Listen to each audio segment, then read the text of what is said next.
I have a stuffy nose while recording this, but that's not going to stop me from the video making grind.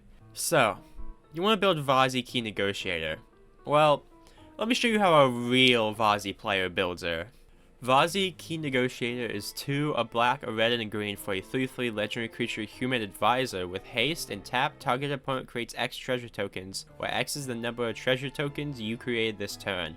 She also has, whenever an opponent casts a spell or activates an ability, if mana from a treasure was spent to cast it or activate it, put a +1/+1 counter on target creature, then draw a card. The biggest question is, why on earth would you want to give your opponents a shit ton of treasure?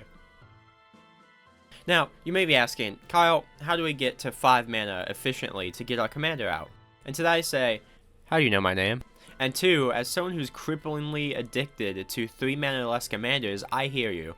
We are running only the best mana rocks of Soul Ring and the signets in our colors. Yes, including Arcane Signet. Arcane Signet is pretty much Soul Ring 2.0, no deck is complete without it. But we also got Chromatic Lantern and Birds of Paradise to make sure we have any colors we want, when we want. And you know what? Even when we don't have those cards, we got hella treasures. The most fun and interesting and definitely not overplayed and overused mechanic in MTG. Oh my god. But how do we get treasures, you're asking? Why are you asking so many questions? How can I hear you? Am I even real? First, we got the one and done cards. These cards give you treasures once and then they just exist as space on the board or graveyard. Brass's Bounty gives you a shit ton of treasures. Then you can use those to cast Merit to get that many treasures again. Stimulus Package gives you treasures, then lets you turn those treasures into 1/1 tokens. Dockside Extortionist is the biggest no-brainer inclusion if you got one. Its literal only job is to make a shit ton of treasures, so let the little monkey goblin man make his treasures. Rapacious Dragon also gives you treasures on ETB, but definitely not as many. Why are you looking at me like that? What? No, stop. Next are the cards that make treasures on the side. The main purpose is other things, they just so happen to make treasures. Crack Open is artifact enchant removal. Big Score and Deadly Dispute is card draw. Goldspan Dragon makes the treasures sack for double mana.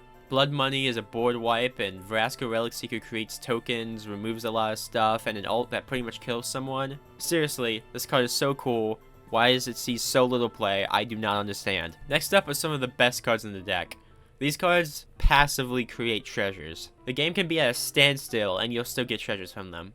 Glittermonger taps for a treasure and Bootlegger Sash turns all your lands into Glittermongers. Descendant Avernus gives everyone treasures and also kills everyone. It truly just puts the game into overdrive. Tempting Contract really isn't that good, but I just like it. It lets you convince your friends into giving you treasures, so you can be mad at them when your 4 mana do nothing artifact does nothing. Black Market Connections gives you treasures, draws you cards, and creates a 3/2 if you're willing to pay a little bit of life. Seriously, why was this card printed? Do you want treasures for playing lands? Tireless Provisioner. Playing creatures? Galagritas and Rozoom Treasure. Creatures dying? Pitiless Plunderer, Mahadi, and Gadrak. Attacking? Jolene and Grim Herling. Combat damage? Ancient Copper Dragon, Old Gnawbone, and Professional Facebreaker. Paying mana? Force 1 Paladin. Sacrificing an artifact? Fane. Just moving to your fucking instep? Zeator. You want treasures from creating treasures? Zorn. You can actually get treasures for doing anything, and even sometimes doing nothing. But what's the point?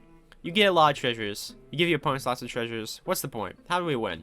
Well, that's where the cards I like to call the win cons come in. Very smart, I know. Pain Distributor, Sardian Avenger, and Mayhem Devil will deal damage to your opponents whenever they use the treasures that you gave them. But why wait for them to use their treasures?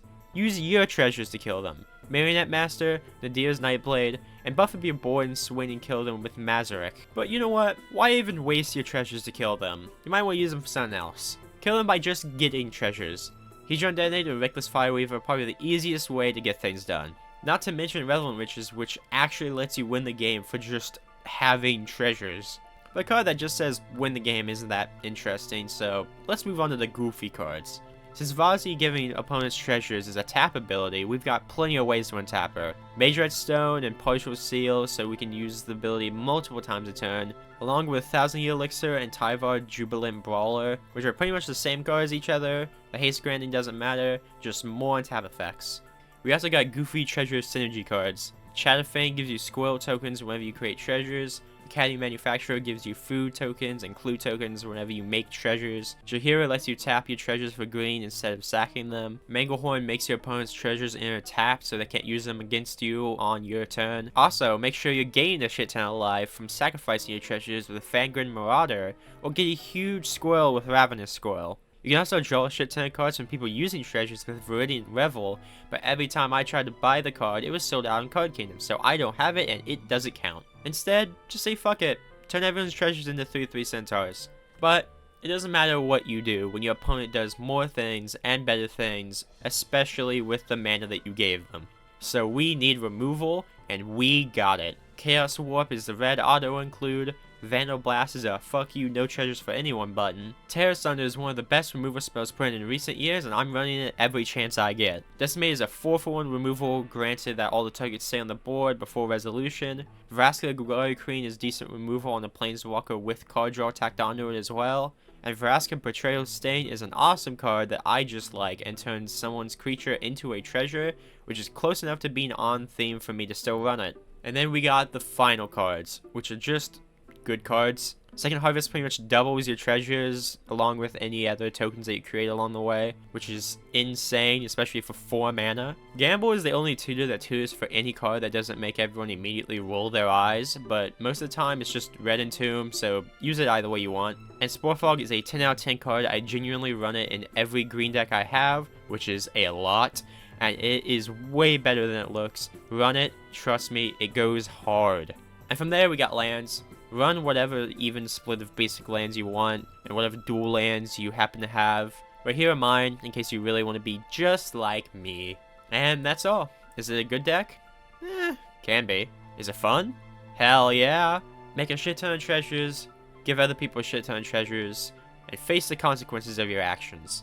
Base as hell, Commander. Go player. Like, comment, subscribe. Okay, bye!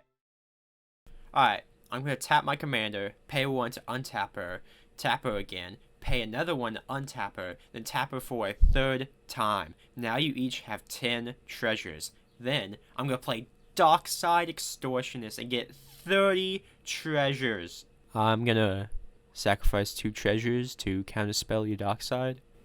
Oh. Okay.